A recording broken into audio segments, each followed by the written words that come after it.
All right, I hope you are ready with your circles, and I'm going to do the best I can to keep this rolling along as I make sure I don't forget anything here. But I would like you right now to take 2 of your circles that you cut out to be ready for this lesson. If you did not cut out your circles, please pause the video and find the math packet page that has a bunch of circles on it and cut out 4 of them.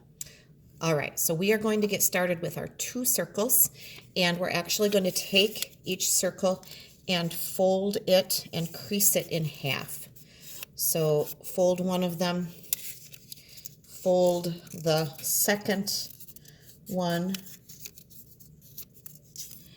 open them back up, take your pencil or pen, whatever you're using today, and write 1/2 on each side. Each side of these circles is worth 1/2. We have 2 whole circles. We actually have 4 halves up there right now, don't we? Which would be 4/2, an improper fraction. Then take your scissors. Oh boy, if you didn't have a scissors right next to you, should have warned you, grab a scissors and then continue on. So cut each circle in half on the line that you folded so that you have that. And then you're going to want to grab some tape or glue. I have some tape with me today, and we are going to count some halves. So first of all, if I were counting these halves, oh boy, I'm going to grab some yellow paper to put behind these for you. If I was counting this, 1/2, 2 halves, 3 halves, 4 halves. I have 4 halves. All right, so it was 1/2, 2 halves, 3 halves, and then 4 halves. All right, now at this point, when you had 1/2, half of the circle, 2 halves is 2 out of 2, or the whole thing. When you got to 3 halves, now the numerator, or the top number, became larger than your denominator, or your downstairs number. This is the point where your fraction became improper, because the top is larger than the bottom. And then 4 halves, of course, still an improper fraction. Now, I'm going to slide these back off, and we're going to look at our math workbook page, or math journal, page 197. Again, stop as often as you need to. I'm going to keep things moving, but the directions here ask us to take 3 of the halves, so I'm going to take 1 away, and I have 3 halves here. It says to glue them into the 2 whole circles, so I'm using tape. It'll work the same, but I'm going to take 1 of my halves and tape it in. I will take another half and fit it right onto the circle as well. And then, because we're talking about 3 halves, I'm going to need to go over here and add that 3rd half. All right, now 3 halves is what we put here. 3 halves, also written like that, 3 halves. 3 halves is an improper fraction, but it is equivalent to the mixed number 1 and 1/2, 1 whole and 1/2 of another. So 3 halves is the same as 1 and 1/2. All right, now we're going to take some circles, and we need to come up with some fourths this time. So take your last 2 circles,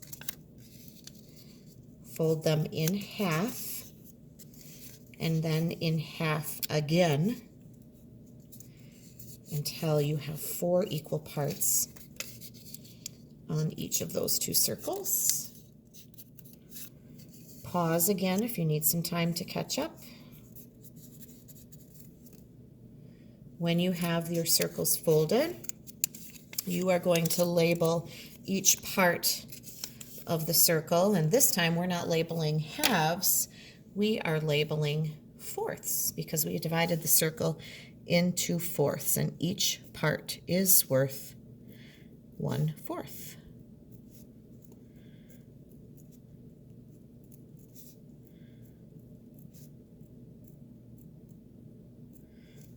All right. And then we're going to need to locate that scissors again and cut these circles apart. On your fold lines, please. Bunch of little fourths are flying around here.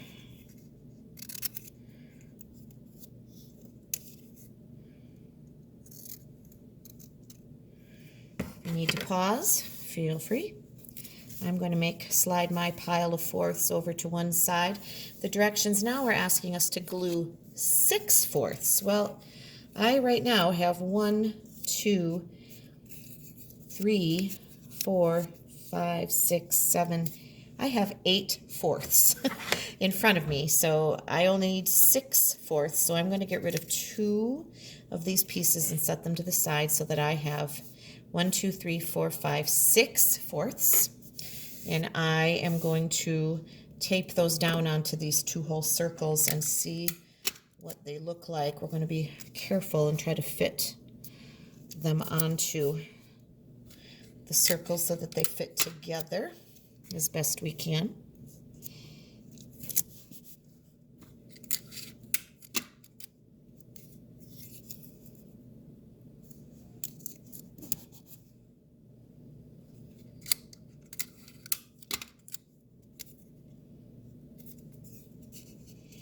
Of course, it takes 4 of them to fill one circle. Not a surprise. And then we have 2 more pieces to fill in on the other circle. Uh-oh. I'm going to tip this on its side so that it fits. The fraction is written a little goofy there. All right, so I glued or taped my 6 fourths down. Now, 1, 2, 3, 4, 5, 6 fourths. That is the fraction 6/4, improper fraction. What would it look like as a mixed number? Write the mixed number. I see 1 whole circle filled in, and I see 2 fourths on the other circle, which would be 2 fourths, 1 and 2 fourths. But does anyone have an idea for another name for this part? What's another name for 2 fourths? How much of that circle is covered? Think about the equivalents that we've worked on. 2 fourths is actually equivalent to 1/2, isn't it? So this mixed number, 1 and 2 fourths, could also be called 1 and 1/2. These are your mixed numbers, and this is your improper fraction. Now, going on, we're not going to do any more cutting of circles, but I need you to gently try to get to the back side of this page. And we're going to do some pencil work. This video is going to get a little long, but I think we need to keep moving through it.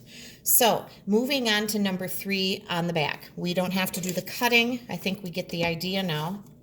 We have fourths. How many fourths do we see? 1, 2, 3, 4, 5. There are 5 fourths, 5 out of 4 parts, right? 5 little fourths. Now, it asks us to color 5 fourths. So on these circles that have been divided into fourths, let's color 5 sections. 1, 2, 3, 4, and 5. Now, as you can see, we colored 1 whole circle. There's the whole number. And we colored 1/4 of the next circle. So altogether, the mixed number would be 1 whole and 1/4 of the next circle. That's a mixed number, 1 and 1/4. Moving on to number 4. Instead of dividing a circle into 4 parts, this time they have divided a circle into thirds, or 3 parts. A little harder to do, hard for us to fold. But let's count the thirds. Notice the chunks are a little bigger than the fourths, aren't they? Because the circles have only been divided into 3 parts. 1, 2, 3, 4, 5 thirds. As a fraction, that looks like this, 5/3. It is improper.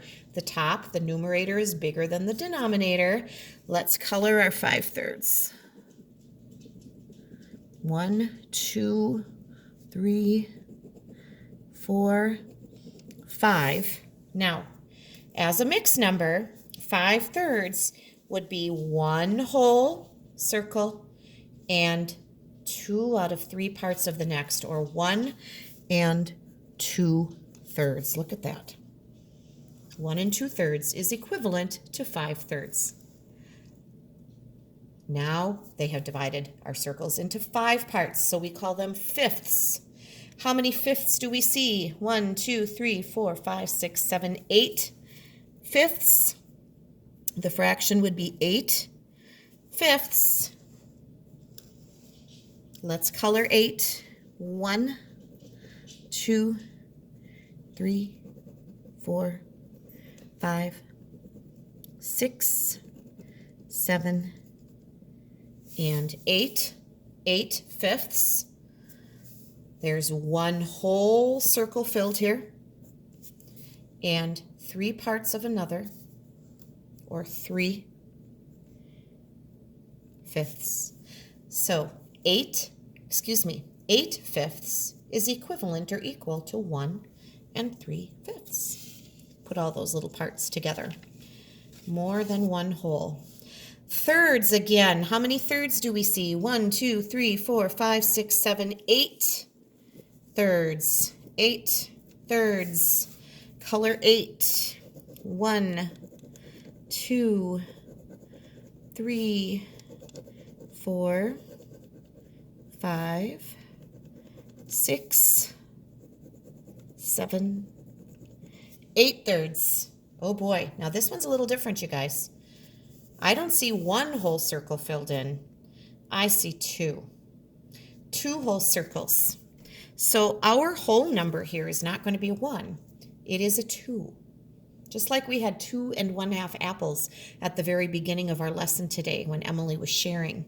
So we have the mixed number 2 whole apples or 2 whole circles and 2 thirds of another. 2 and 2/3 is your mixed number. I hope that makes sense. That's an introduction to mixed numbers today. Nice work.